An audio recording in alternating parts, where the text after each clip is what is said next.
Hello guys, welcome to RP maths Gurukul. তো RP maths গুরুকুলে তোমাদের NTPC 2024-25কে target করে time, speed and ডিস্টেন্সের ওপর already 3টে ক্লাস তোমাদের প্রোভাইড করা হয়ে গেছে। আজকে আমরা ক্লাস 4-এ এসে উপস্থিত হয়েছি এবং সেখানে কয়েকটি ইম্পর্টেন্ট কনসেপ্ট শিখবো এবং কয়েকটি ইম্পর্টেন্ট কোশ্চেনও আমরা দেখবো, যেগুলো কিন্তু পরীক্ষা নিশ্চিত আসবে। চলো দেখি, শুরু করি আজকের ক্লাসের প্রথম অঙ্ক।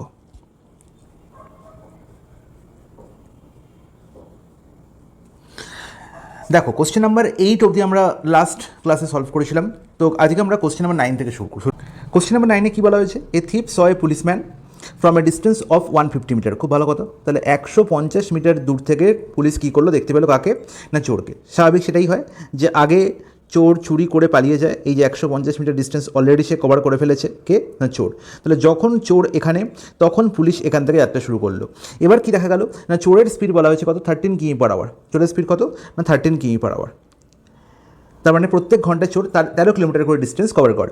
And the policeman chest him at a speed of 14 কিমি পার আওয়ার। তাহলে পুলিশ তাকে 14 কিমি পার আওয়ার স্পিডে কী করতে শুরু করলো? না, চেস করতে শুরু করলো। কারণ পুলিশের ইন্টেনশন হচ্ছে আমাকে চোরকে জাঁকজমক করে ধরতে হবে। ঠিক আছে, আমাদের স্বাভাবিক পুলিশের মধ্যে না, এটা অঙ্কের পুলিশ। এবার দেখো কী দেখা গেল? না, find the distance between them after running for 6 minute. তাহলে 6 মিনিট দৌড়ানোর পরে তাদের মধ্যে ডিস্টেন্স কত? মনে রাখতে হবে যে রিলেটিভ স্পিড আমরা কী শিখেছিলাম? যখন দুটি বস্তু বা দুটি ব্যক্তি একই দিকে বা একই অভিমুখে যাত্রা করবে একটি নির্দিষ্ট স্পিড নিয়ে, তাহলে এদের মধ্যে স্পিডের ডিফারেন্স, মানে 14-13 মধ্যে স্পিডের ডিফারেন্স কত? 1 কিমি পার আওয়ার। এই 1 কিমি পার আওয়ার কী ডিনোট করে? এই 1 কিমি পার আওয়ার রিলেটিভ স্পিডকে ডিনোট করে। আর তার মানে হচ্ছে প্রত্যেক ঘন্টায় এদের মধ্যে ডিস্টেন্স 1 কিলোমিটার করে কমতে থাকে, তাই তো? তাহলে আমরা নির্ণয় করতে হবে 6 মিনিটে কত কমছে। তাহলে 1 ঘন্টায় কমছে, 1 ঘন্টায় বা 60 মিনিটে কমছে কত? না, 1000 metre. 1000 metre. Is it okay? বলবে হ্যাঁ, একদম ওকে। তাহলে আমাকে 60 মিনিটে যে 1000 কিলোমিটার কমে, 1000 মিটার কমে, আমাকে নির্ণয় করতে হবে 6 মিনিটে কত কমে। তাহলে এখানে কত? 10 ভাগ হয়েছে, তাহলে এখানেও 10 ভাগ হবে। তার মানে 100 মিটার ডিস্টেন্স হয়ে যাবে 6 মিনিটে। 100 মিটার ডিস্টেন্স কী হবে? 100 মিটার ডিস্টেন্স কমে যাবে। 100 মিটার ডিস্টেন্স কমে যাবে। আমাকে বলেছে ডিস্টেন্স কত হবে, মাথায় রাখতে হবে। এই যে 1 কিলোমিটার ডিস্টেন্স কমছে, এটা কী হচ্ছে? কমছে। কিন্তু আমার নির্ণয় করতে হবে অ্যাকচুয়াল ডিস্টেন্স কত। তাহলে ছিল 150 মিটার, কমে গেছে কত? 100 মিটার। তাহলে রয়েছে কত? 50 মিটার। তাহলে নির্ণয় করতে হবে find the distance between them after running for 6 minutes, that is 50 metre. Option B হয়ে যাবে কারেক্ট আনসার। তো এখানে এই জায়গায় দাঁড়িয়ে কিন্তু 100 মিটার দেখেই 100 মিটার আনসার এখানে অপশন সি দেখতে পাচ্ছি, যেন টিক না করা হয়। খুব ভালো করে মাথায় রাখতে হবে। নেক্সট প্রশ্ন, কোশ্চেন নাম্বার 10 কী বলা হয়েছে? না, a thief steals a bag from the car at a 3 PM and drives away at a speed of 50 কিমি পার আওয়ার। খুব ভালো কথা। তাহলে 3টের সময়, ঠিক দুপুর 3টের সময় চোর কী করলো? চুরি করলো এবং 50 কিমি পার আওয়ার বেগে কী করলো? ছুটতে শুরু করলো। তাহলে থিপ এখান থেকে চুরি করলো, এখানে কারটি ছিল, সেখানে চুরি করে 3টের সময় 50 কিমি পার আওয়ার বেগে চলতে শুরু করলো এবং বলা হয়েছে the thief is located at 4 PM। তাহলে এইখান থেকে অঙ্ক শুরু হচ্ছে। তাহলে 4টের সময় অ্যাট 4 PM, তাহলে 3টের সময় এখানে যাত্রা শুরু করেছিল থিপ, 4টের সময় সে এখানে এসে পৌঁছে দিচ্ছে। 4 PM এর সময় সে এখানে এসে পৌঁছে গেছে। আর ঠিক সেই সময় 4 PM এর সময়ই এখান থেকে ওনার of the car, the owner sets of in is car at a speed of 70 কিমি পার আওয়ার। তাহলে 4টের সময় আবার এখান থেকে যাত্রা শুরু করলো ওনার 70 কিমি পার আওয়ার বেগে। তাহলে এই যে 3টের সময় থিপ চুরি করেছিল, 4টের সময় সে বুঝতে পারলো ওনার, তাহলে এই যে 1 ঘন্টা, এই যে 1 ঘন্টা টাইম গ্যাপ, এই 1 ঘন্টায় নিশ্চয়ই থিপ কিছুটা পথ এগিয়ে গেছে। কতটা পথ এগিয়েছে? এটা হচ্ছে আমার দেওয়া আছে যে 50 কিমি পার আওয়ার হচ্ছে থিপের স্পিড। তাহলে 50 কিমি পার আওয়ার মানে হচ্ছে 1 ঘন্টায় থিপ 50 কিমি যায়, তার মানে 50 কিলোমিটার ডিস্টেন্সই সে কভার করতে পেরেছে। এবং এটাই হচ্ছে ওনার এবং থিপের মধ্যে ইনিশিয়াল ডিস্টেন্স, যে ডিস্টেন্সটাকে কভার করতে হবে তবেই আমি থিপকে ধরতে পারবো। এই ডিস্টেন্স কভার করবে এটা কী স্পিড নিয়ে? না, রিলেটিভ স্পিড নিয়ে। আমি দেখতে পাচ্ছি ওনারের স্পিড হচ্ছে কি? না, 70 কিমি পার আওয়ার। আর থিপের স্পিড কত? না, 50 কিমি per hour. Is it okay? বলবে হ্যাঁ, একদম ওকে, কোনো অসুবিধা নেই। তাহলে এই যে স্পিড ডিফারেন্স, এই স্পিড ডিফারেন্সই হচ্ছে রিলেটিভ স্পিড। তাহলে 70 - 50 মানে 20 কিমি পার আওয়ার হয়ে গেল আমার নেট স্পিড বা রিলেটিভ স্পিড। তাহলে নির্ণয় করতে হবে আমার রিকোয়ার্ড টাইম, কতক্ষণ সময় লাগবে ওনারের এই থিপটিকে ধরতে। তাহলে রিকোয়ার্ড টাইম আমি যদি দেখি, তাহলে আমি জানি যে ডিস্টেন্স বাই কী হয়? না, ডিস্টেন্স বাই রিলেটিভ স্পিড হয়ে যায় আমার টাইম। তাহলে ডিস্টেন্স কত আমার এখানে? 50, আর টাইম রিলেটিভ স্পিড কত? না, 20। তাহলে 5/2 মানে হচ্ছে 2 × 1 = 2। কী হবে? না, 2 × 1 = 2 ঘন্টা। আর 2 × 1 = 2 মানে যা বলতে পারবো আমরা 2 ঘন্টা 30 মিনিট। Is it okay? বলবে হ্যাঁ, একদম ঠিক, কোনো অসুবিধা নেই। তাহলে 2 ঘন্টা 30 মিনিট পরে ওনার কী করবে না থিপকে ধরে ফেলবে। এবার কোন সময় থেকে 2 ঘন্টা 30 মিনিট পর, এই কথাটা কিন্তু খুব ভালো করে মাথায় রাখতে হবে।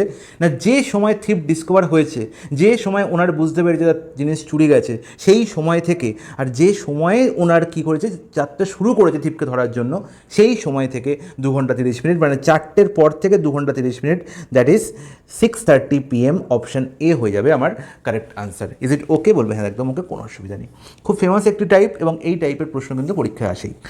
কোশ্চেন নাম্বার 11 দেখো কী বলা হলো, a carriage driving in a fog past a man who was walking at a speed of 3 কিমি/আওয়ার ইন দ্য সেম ডাইরেকশন। আচ্ছা, তাহলে একটি মানুষকে একটি গাড়ি কী করছে না অতিক্রম করে চলে যাচ্ছে কিসের মধ্যে না ফগের মধ্যে দিয়ে। যখন গাড়িটি যাচ্ছিলো কুয়াশার মধ্যে দিয়ে যাচ্ছিলো, যেগুলো এসে একটি মানুষ এক পাশ দিয়ে হাঁটছে যার স্পিড হচ্ছে 3 কিমি/আওয়ার। সেই মানুষটিকে একটি গাড়ি কী করলো অতিক্রম করে চলে গেল। ঠিক আছে, এবার দেখা যাচ্ছে যে he could see the carriage for 4 minute and it was visible to him up to a distance of 100 metre. তার মানে যখন এই গাড়িটা পাস করে চলে গেল মানুষটিকে, তখন সে মানুষটা যেহেতু কুয়াশা আছে, সে দেখতে পেলো কি না 4 মিনিট পর্যন্ত কুয়াশার মধ্যে গাড়িটাকে দেখতে পেলো, মানে 4 মিনিট যতটা ডিস্টেন্স তারা যাচ্ছে সেই ডিস্টেন্স অবধি, এবং সেই ডিস্টেন্সটা বলা হয়েছে কত 100 মিটার।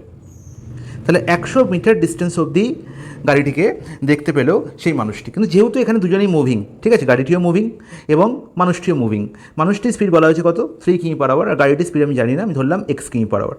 ওকে, তাহলে এই যে স্পিডের ডিফারেন্স, এই স্পিডের ডিফারেন্স হচ্ছে কি রিলেটিভ স্পিড, যেহেতু তারা একই দিকে মুভিং, সেম ডাইরেকশনে মুভিং, তাহলে আমি কী বলবো ক্যারেজের স্পিড বেশি, কারণ সে অতিক্রম করে চলে গেছে। তাহলে x-3 হচ্ছে কি আমার নেট স্পিড। তাহলে এই স্পিড নিয়ে আমি কতক্ষণ দেখতে পাচ্ছি ওই ক্যারেজটিকে না 4 মিনিট দেখতে পাচ্ছি। তাহলে আমরা জানি যে স্পিড ইনটু টাইম, তাহলে এখানে দেখো স্পিড কিলোমিটার/আওয়ার, যেখানেও কিলোমিটার/আওয়ার, এখানেও কিলোমিটার/আওয়ার, এখানে 4 মিনিট দেখতে পাচ্ছি। 4 মিনিট তাহলে তোমরা কী করবে ঘন্টা ট্রান্সফার করে নেবে, তাহলে 4/60। তাহলে এই স্পিড ইনটু টাইম আমি যদি করে দিই, তাহলে আমি কী পাবো ডিস্টেন্স পাবো, আর ডিস্টেন্স কত আমি দেখতে পাচ্ছি 100 মিটার অবধি। তাহলে 100 মিটারই হয়ে যাবে আমার কি এখানে ডিস্টেন্স। কিন্তু দুঃখের বিষয় এখানে মিটার আছে, আমার কিলোমিটার ট্রান্সফার করতে হবে, এখানে কিলোমিটার/আওয়ার দেখতে পাচ্ছি। তাহলে মিটার কিলোমিটার করতে গেলে আমার কী করতে হবে 1000 দিয়ে ভাগ করতে হবে, গল্প শেষ। তাহলে x-3 এর ভ্যালু কত বেরোলো, এখানে দেখো 4 15 60, আর এখানে দুটো শূন্য ক্যান্সেল আউট হয়ে গেল। তাহলে 15/10 মানে হচ্ছে 3/2। তাহলে দেখতে পাচ্ছি x সমান কত না 3 + 3/2, তাহলে 3/2 মানে হচ্ছে 1.5, আর 3 + 1.5 কত হচ্ছে না 4.5। তাহলে 4.5 কিলোমিটার/আওয়ার হয়ে যাচ্ছে আমার কার স্পিড না ক্যারেজটার স্পিড। তাহলে আমার ক্যারেজের স্পিড নির্ণয় করতে বলেছে, what is the speed of the carriage. Okay, 4.5, option A হয়ে গেল correct answer. Is it clear? বলবে হ্যাঁ, জলের মতো পরিষ্কার, কোনো অসুবিধা নেই। নেক্সট প্রশ্ন, কোশ্চেন নাম্বার 12 বলছে how many poles will be covered by a train in 4 hours if the train is running at a speed of 45 কিমি/আওয়ার, given that the poles on the railway track are 50 meter apart and the train crosses a pole at a beginning of its journey। তার মানে হচ্ছে এখানে একটা pole আছে প্রথমেই, এবং ট্রেনটা কী করলো না এই পোলটিকে প্রথমে ক্রস করলো, এরপরে প্রত্যেক 50 মিটারে একটা করে পোল আছে, প্রত্যেক 50 মিটারে একটা করে পোল আছে। তাহলে টোটাল কতগুলো পোলকে ট্রেনটি কভার করবে, এই ডিস্টেন্সগুলোর মধ্যে এখানে কত করে না 50 মিটার করে, টোটাল কতগুলো পোলকে ট্রেনটি কভার করবে 45 কিমি/আওয়ার বেগে 4 ঘন্টায়। ঠিক আছে, তাহলে 45 কিলোমিটার/আওয়ার বেগে 4 ঘন্টায় যে ডিস্টেন্স কভার করছি সেটা আমি এখানে নির্ণয় করে নিই। তাহলে 45 × 4 হচ্ছে আমার কি এই কিলোমিটারটাই হচ্ছে আমার টোটাল ডিস্টেন্স। এবার এটা কিলোমিটারে আমি দেখছি 50 মিটার অন্তর আমার কি দেখতে পাচ্ছি একটা করে পোল দেখতে পাচ্ছি। তাহলে 45 × 4 এটা কিলোমিটারের ডিস্টেন্স বেরোলো, একে মিটারে করতে গেলে আমার কী করতে হবে 1000 দিয়ে গুণ করে নিতে হবে। তাহলে এই হচ্ছে টোটাল মিটারে আমার ডিস্টেন্স, যে ডিস্টেন্সটা কভার করেছে কে ওই ট্রেনটি 4 ঘন্টায় 45 কিমি/আওয়ার বেগে। এবার দেখতে পাচ্ছি প্রত্যেক 50 মিটারে একটা করে কী আছে পোল আছে। তাহলে পোলের সংখ্যা কত না 50 + 1। এই +1টা কেন না +1টা এই ভদ্রলোকের জন্য যে প্রথম পোলটা সে কভার করেছে, সেখানে তো কোনো টাইম লাগেনি, সেখানে প্রথমেই যে একটি পোলকে কভার করে ফেলেছে, তাই জন্য +1, এটা মাথায় রাখতে হবে। তাহলে দেখো 45 কাটাকুটি যাচ্ছে এখানে 50 দিয়ে, কত হচ্ছে এখানে 20।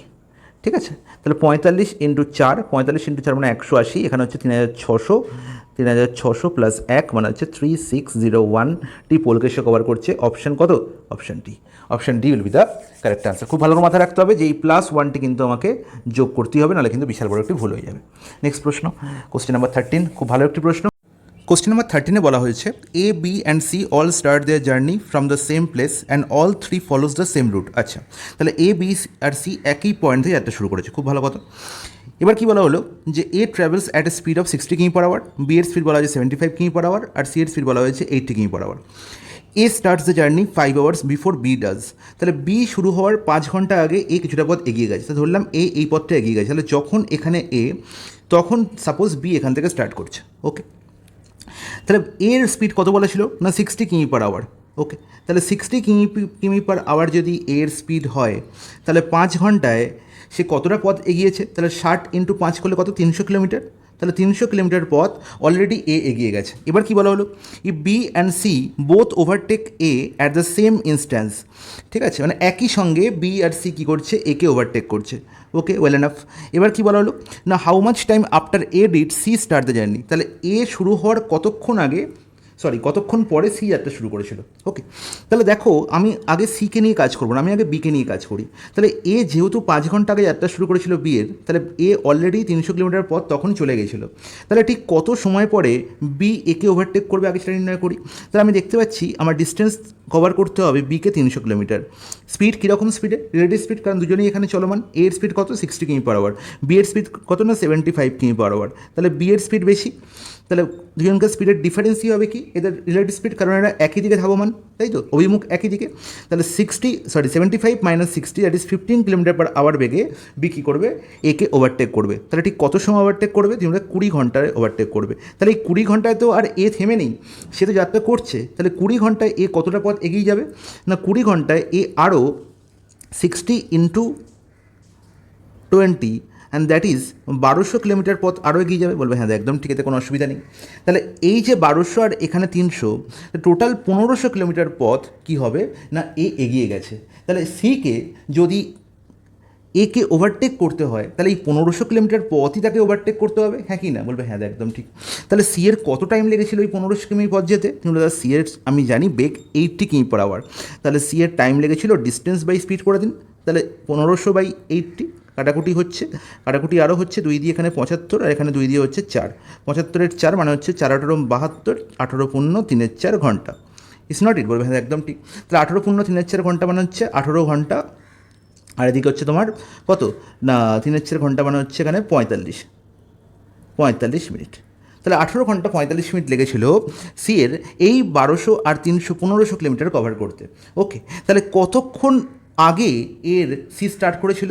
তাহলে সি টোটাল এ কত ঘন্টা যাত্রা করেছে? এখানে দেখতে পাচ্ছি 5 ঘন্টা যাত্রা করেছে, আর এখানে দেখতে পাচ্ছি কত না এখানে 20 ঘন্টা যাত্রা করেছে। তাহলে টোটাল এ যাত্রা করেছে কত না 25 ঘন্টা। টোটাল এ 25 ঘন্টা যাত্রা করেছে, আর সি যাত্রা করেছে টোটাল কত না 18 ঘন্টা 45 মিনিট। তাহলে ঠিক কত পরে এর সি যাত্রা শুরু করেছিল? তুমি বলবে দাদা 25 মাইনাস 18 ঘন্টা 45 মিনিট করলে কত হবে? না 6 ঘন্টা 15 মিনিট। Is it clear? বলবে হ্যাঁ একদম ক্লিয়ার, এখানে কোনো অসুবিধা নেই। অপশান এ হয়ে যাবে প্রশ্নের সঠিক সমাধান। তো খুব অসাধারণ একটি প্রশ্ন, 3-4টে স্টার দিয়ে রাখো। নেক্সট প্রশ্ন বলেছে Ram is at A and Sam is at B. তাহলে দুটো পয়েন্ট আছে এ আর বি, যেখানে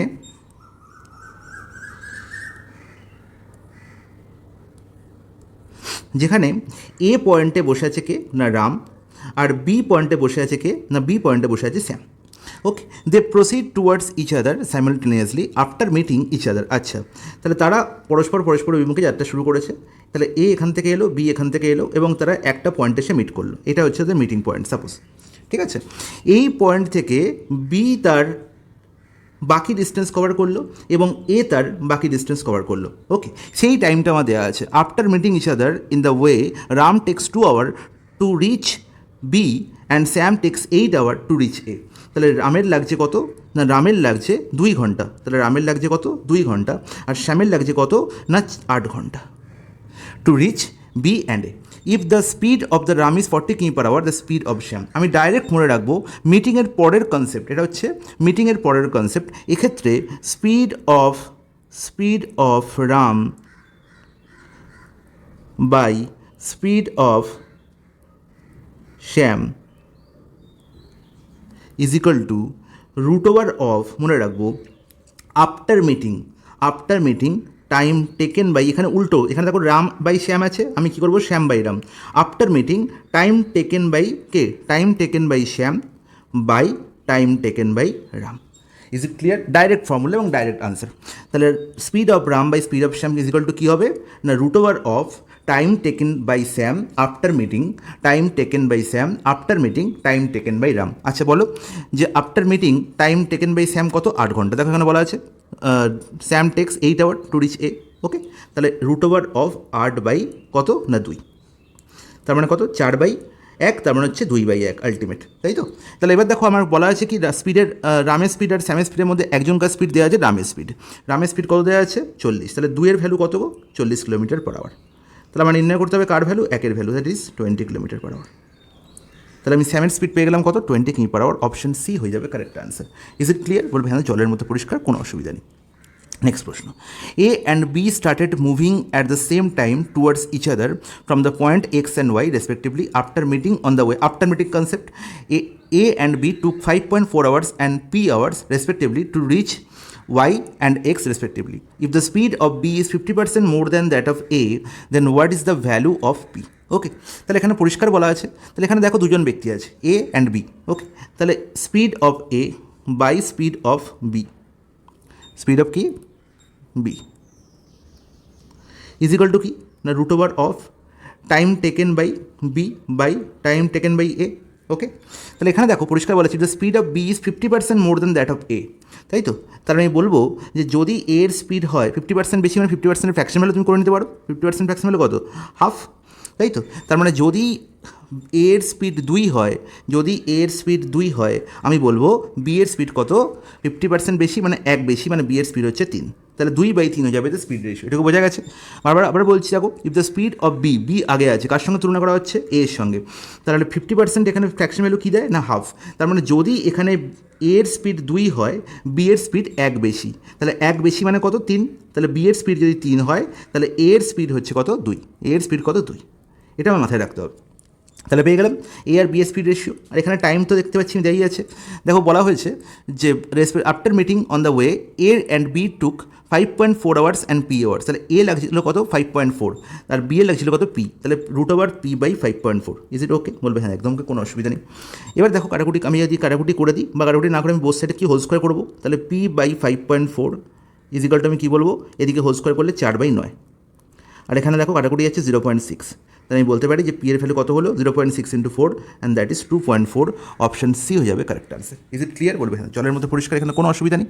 তাহলে এই ধরনের প্রশ্নের সমাধান করতে আশা করবো এখন আর কোনো অসুবিধা হবে না। নেক্সট প্রশ্ন চলে যাই। Two friends start at the same time from cities P and Q towards cities Q and P respectively. Okay. After meeting at some point between P and Q, they reach their destination in 54 and 24 minutes respectively. In what time did the one who moved from the Q to P complete his journey? খুব ভালো কথা। তাহলে দেখো দুজন বন্ধুর কীরকম অবস্থা? খুব খারাপ অবস্থা। এই হচ্ছে দুটো place. Two friends starts at the same time from the cities P and Q towards Q and P. তাহলে এখান থেকে একজন বন্ধু পি থেকে একজন যাত্রা শুরু করলো, কিউ থেকে একজন যাত্রা শুরু করলো। যে পি থেকে যাচ্ছে সে কিউয়ের দিকে যাচ্ছে, আর যে কিউ থেকে যাচ্ছে সে পি এর দিকে যাচ্ছে। Is it clear? বলবে হ্যাঁ একদম ঠিক। After meeting at the same point between P and Q, তাহলে পি আর কিউ এর মধ্যবর্তী কোনো একটা জায়গায় মিট হলো এদের। তো সাপোজ এখানে ধরো মিট করলো, ঠিক আছে? তাহলে পি তখন এখানে চলে এসছে, ওকে, আর কিউ তখন এখানে চলে এসছে। এবার দেখো এবার কী বলা হলো, they reach the destination in 54 and 24 minutes respectively. তাহলে আফটার মিটিং, তাহলে এরপর থেকে পি এই বাকি ডিস্টেন্সটা 54 সেকেন্ড বলেছে, তো দ্য ডিস্টেন্স 54 and 24 minutes, 54 মিনিটসে কত শেষ করেছে, আর কিউ বাকি ডিস্টেন্সটা 24 মিনিটে শেষ করেছে, ঠিক আছে? এবার কী বলা হলো, in what time did one who moved from the Q to P, তাহলে কিউ থেকে পিতে যে আসছিল সে কত সময় টোটাল জার্নিটা শেষ করেছে, মানে এই পুরো টাইমটা আমাকে ক্যালকুলেট করতে হবে। যেখানে 24 মিনিট আমার জানা আছে, তাহলে বাকিটা আমার জানা নেই, ঠিক আছে? তাহলে আমরা কি জানি? আমরা জানি হচ্ছে যে speed of P by speed of Q is equal to root over of after meeting time taken by Q by time taken by P. হ্যাঁ কি না? বলবে হ্যাঁ একদম ঠিক, কোনো অসুবিধা নেই। তাহলে 54 আর 24 আমি দেখতে পাচ্ছি টাইম টেকেন বাই কিউ কত 24, তাহলে উপরে 24 লিখবো, নিচে কী লিখবো 54। কাটাকুটি যাচ্ছে, একদম যাচ্ছে 4 কত দিয়ে যাচ্ছে 6 দিয়ে, 6 4 24, 6 9 54, তার মানে হচ্ছে 2/3। তার মানে আলটিমেট স্পিড রেশিও পেয়ে গেলাম। এতে কী পেয়ে গেলাম? স্পিড রেশিও পেয়ে গেলাম। তাহলে আমরা জানি যদি ডিস্টেন্স সেম থাকে, দেখো ডিস্টেন্স তো সেম, পি থেকে কিউ যাচ্ছি, তাহলে কী বলবো না স্পিড রেশিও যদি 2/3, তাহলে টাইম রেশিও কত হবে 3:2। মানে পুরো ডিস্টেন্স কভার করতে পি এর এবং কিউ এর যা টাইম লেগেছে, তার মানে টাইম টেকেন বাই পি আর time taken by Q is equal to আমি কী বলবো না জাস্ট এর উল্টো 3/2, ইজ নট ইট। আবার দেখো এই যে পয়েন্টটা, এই পয়েন্টটা তো মিটিং প্লেস, তাহলে মিটিং প্লেস মানে হচ্ছে মিটিং টাইম সেম, তার মানে যদি পি থেকে এই মিটিং প্লেসে পৌঁছাতে এক্স মিনিট টাইম লাগে পি এর, তাহলে সিমিলারলি কিউ এরও এক্স মিনিটে টাইম লেগেছে এখানেও। তাহলে আমি বলবো যে দেখো পুরো ডিস্টেন্সটি কভার করতে পি এর টাইম লেগেছে এক্স প্লাস 54, হ্যাঁ কি না? বলো হ্যাঁ একদম ঠিক। কিউ এর কত টাইম লেগেছে এক্স প্লাস 24 ইজিক্যাল টু কত 3/2। তাহলে এখান থেকে কি এক্সের ভ্যালু পাবো? অবশ্যই 3x প্লাস 72, এখানে 2x প্লাস 108, তার মানে আলটিমেট এখান থেকে আমি পেয়ে গেলাম যে 3x মাইনাস 2x, মানে এক্সের ভ্যালু কত হয়ে গেল না 108 মাইনাস 72, অ্যান্ড দ্যাট ইজ 36। তাহলে আমি দেখতে পেলাম যে 24 আর এখানে এক্সের ভ্যালু কত 36 মিনিট। তাহলে আলটিমেট 24 প্লাস 36, তার মানে কিউ এর পুরো ডিস্টেন্সটি কভার করতে 60 মিনিট টাইম লেগেছে। Is it clear? বলবে হ্যাঁ একদম জলের মতো পরিষ্কার, এখানে কোনো অসুবিধা নেই। তাহলে এই ছিল এই তিনটে টাইপ, যেখানে মিটিং আফটার মিটিং কনসেপ্টের বেস্ট টাইপ এই তিনটে টাইপ। ঠিক আছে, যার বুঝতে অসুবিধা হবে সে আমাকে কমেন্টে জানাবে, আমি আবার বোঝাবো।